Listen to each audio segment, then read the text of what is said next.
दोस्तों, target with PS Parihar channel में आपका स्वागत है। सुबह के इस वीडियो में ऐसी सूचनाएं होती हैं जो विभिन्न समाचार पत्रों पर छाई हुई होती हैं और विद्यार्थियों के लिए आवश्यक होती हैं। तो आइए शुरू करते हैं और देख लेते हैं कि आज के समाचार पत्रों में विद्यार्थी जीवन से संबंधित कौन-कौन सी सूचनाएं हैं।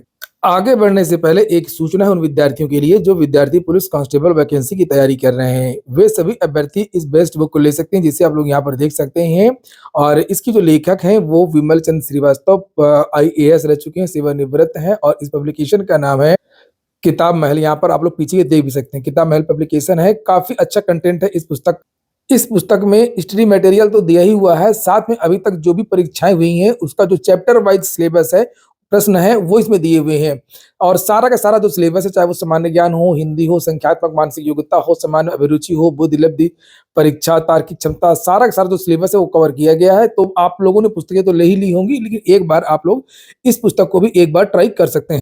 पूर्व की परीक्षाओं में हल प्रश्न पत्र तो इसमें है ही, साथ में इसमें आप लोगों को करंट अफेयर इत्यादि भी इसमें मिलेगा। सभी कापी किताबों की दुकानों में किताब महल की ये बेस्ट बुक आपको मिल जाएगी। और अगर आप लोग ऑनलाइन मंगवाना चाहते हैं तो उसकी भी लिंक मैंने डिस्क्रिप्शन बॉक्स में दे दी है। वैसे बता दूं कि किताब महल की और भी बहुत सारी पुस्तकें आती हैं, जैसे ये पीसीएस के लिए समान अध्ययन की पुस्तक है, पेपर 6 के लिए और पेपर 5 के लिए। ये भी काफी अच्छी पुस्तक है, यूपी स्पेशल की पुस्तक है।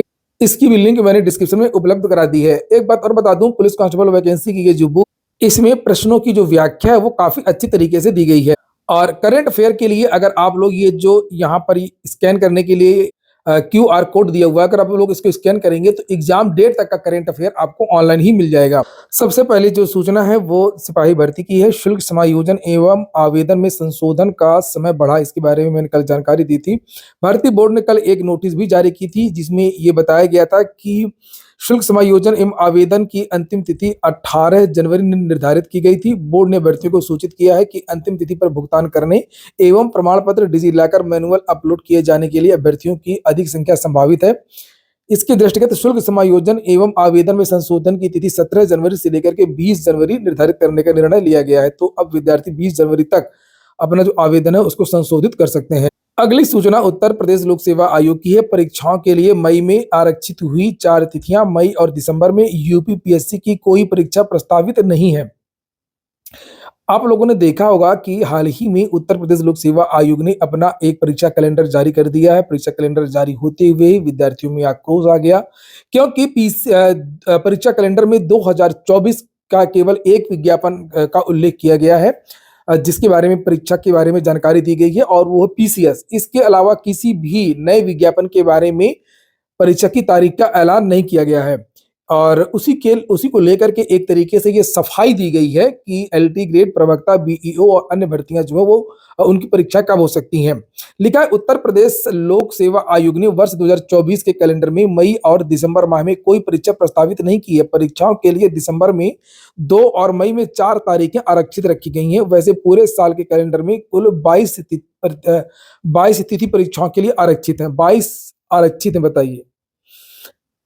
और इस ऐसे कैलेंडर का कोई मतलब नहीं है।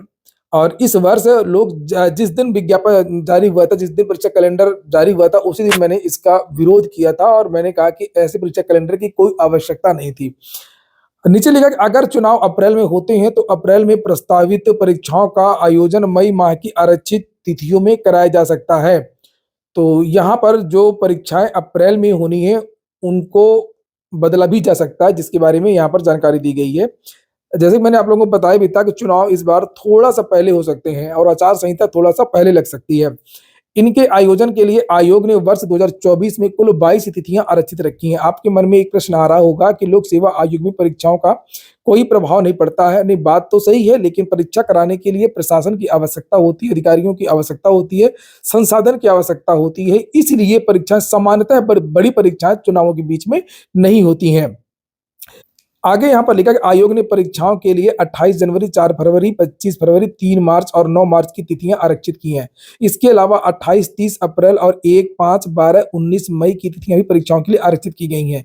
वहीं 2, 16, 30 जून, 21 जुलाई, 6 अगस्त, 8 सितंबर, 6 एवं 27 अक्टूबर, 17 नवंबर और 15 एवं 22 दिसंबर की तिथियां परीक्षाओं के लिए आरक्षित रखी गई हैं। सारा केवल आरक्षित है, लेकिन उसमें बताया नहीं गया कि कौन सी परीक्षा होगी। आयोग को कई भर्तियों के लिए अध्याचन भी मिल चुके हैं।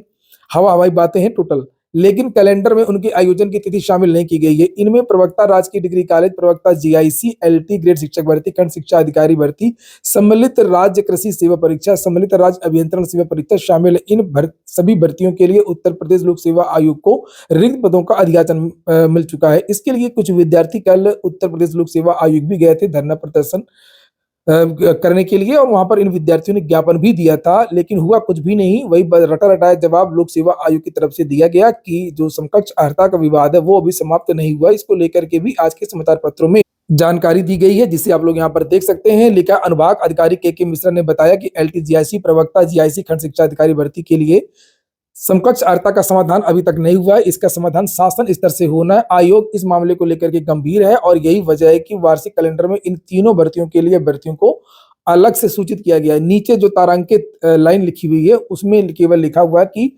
एलटी, प्रवक्ता और बीईओ में समकक्ष अर्हता का निर्धारण नहीं हुआ है। वहीं कृषि सेवा परीक्षा और यही भर्ती के बारे में लिखा है कि नियमावली में संशोधन होना है।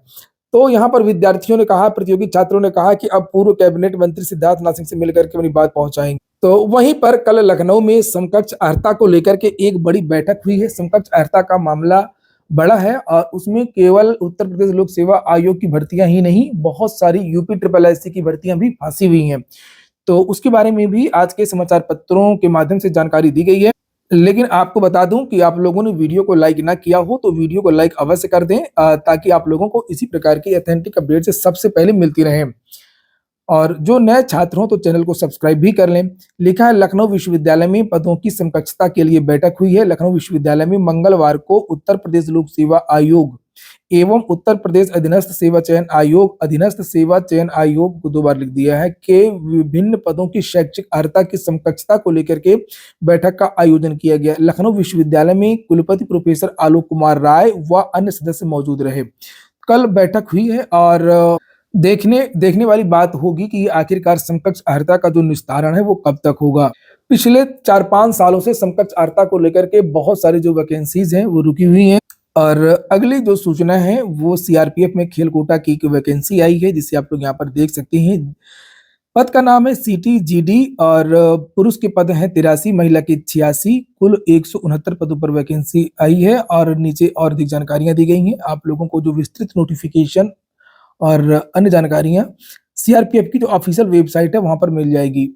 उत्तर प्रदेश लोक सेवा आयोग ने एक संक्षिप्त विज्ञप्ति जारी की है, जिसमें विभिन्न भर्तियों की परीक्षा तिथि यानी साक्षात्कार की जो तिथि है उसके बारे में जानकारी दी गई है। जैसे यहाँ पर देख सकते हैं, खान अधिकारी का इंटरव्यू 24 जनवरी, रीडर का 23 और 24, और प्रवक्ता मैटेरिया मेडिका का 21 से लेकर के 21 जनवरी, 1 फरवरी, 2 फरवरी को है। प्रवक्ता फार्मेसी का भी साक्षात्कार 1 फरवरी, 2 फरवरी को है। बिहार लोक सेवा आयोग से धनाधन वैकेंसी आ रही हैं। अनुमंडल कृषि पदाधिकारी, सहायक निदेशक और अन्य पदों पर भर्ती हो रही है। 1051 पदों पर बीपीएससी से ये वैकेंसी निकली है, जिसे आप यहाँ पर देख सकते हैं। आवेदन की लास्ट डेट 28 जनवरी है। उत्तर प्रदेश लोक सेवा आयोग से भी एक प्रशिक्षक के पद पर नौकरी मिली, एक विज्ञापन आया है 47 पदों के लिए, जिससे आप लोग यहाँ पर देख सकते हैं 22 जनवरी ही इसकी लास्ट डेट है।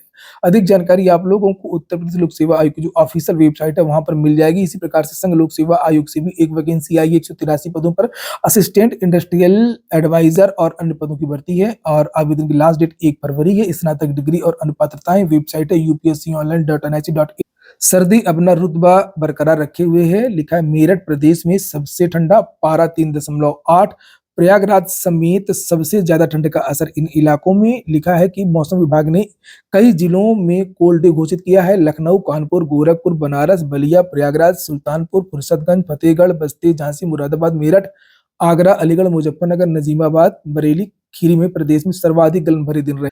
बिहार सरकार ने एक बड़ी घोषणा की है कि राज्य के 94 लाख परिवारों को 2-2 लाख रुपए दिए जाएंगे। लिखा है कि राज्य के 94,33,312 गरीब परिवारों के एक सदस्य को 2-2 लाख रुपए की सहायता की जाएगी। यह सभी वर्गों के लोगों अर्थात सामान्य वर्ग, पिछड़ा वर्ग, अत्यंत पिछड़ा वर्ग, SC ST वर्ग के लोगों को दिया जाएगा। मंगलवार को मुख्यमंत्री नीतीश कुमार की अध्यक्षता में हुई राज्य मंत्रिपरिषद की बैठक में इस प्रस्ताव को मंजूरी दी गई। बैठक में 18 प्रस्तावों को स्वीकृति प्रदान की गई है। यह राशि गरीबी रेखा से ऊपर आने के लिए कुछ उद्यम करने के लिए दी जा रही है। वहीं पर अत्यंत पिछड़ा वर्ग के अभ्यर्थियों को भी सहायता की जाएगी। परीक्षाओं की तैयारी करने के लिए। जैसे यहाँ पर लिखा है सिविल सेवा प्रोत्साहन योजना से बैंकिंग रेलवे की परीक्षाओं में मदद की जाएगी। लिखा है कि छात्र छात्राओं को सिविल सेवा के अलावा यूपीएससी की अन्य परीक्षाएं जैसे अन्य राज्य सरकारों की सिविल सेवा परीक्षा, बिहार न्यायिक सेवा की प्रारंभिक परीक्षा, बैंक, रेलवे, केंद्रीय कर्मचारी चयन आयोग की परीक्षाओं के लिए भी सहायता की जाएगी। कैबिनेट विभाग के अपर मुख्य सचिव डॉक्टर एस सिद्धार्थ ने बताया कि यूपीएससी की सिविल सेवा प्रारंभिक परीक्षा के अलावा भारतीय अभियंत्रण सेवा, भारतीय आर्थिक सेवा, भारतीय सांख्यिकी सेवा, संयुक्त भूवैज्ञानिक सेवा आदि के लिए 75,000 की सहायता दी जाएगी। सीडीएस, सीबीआई, डीएसपी, केंद्रीय सशस्त्र पुलिस बल के लिए 50,000 रुपए मिलेंगे। तो ठीक है दोस्तों, ये हो गया आज का वीडियो आपको अच्छा लगा हो, आपके काम का हो तो लाइक कर दें। जिन छात्रों ने चैनल को सब्सक्राइब न किया हो तो जल्दी से सब्सक्राइब कर लें ताकि आप लोगों को इसी प्रकार की ऑथेंटिक अपडेट से सबसे पहले मिलती रहे।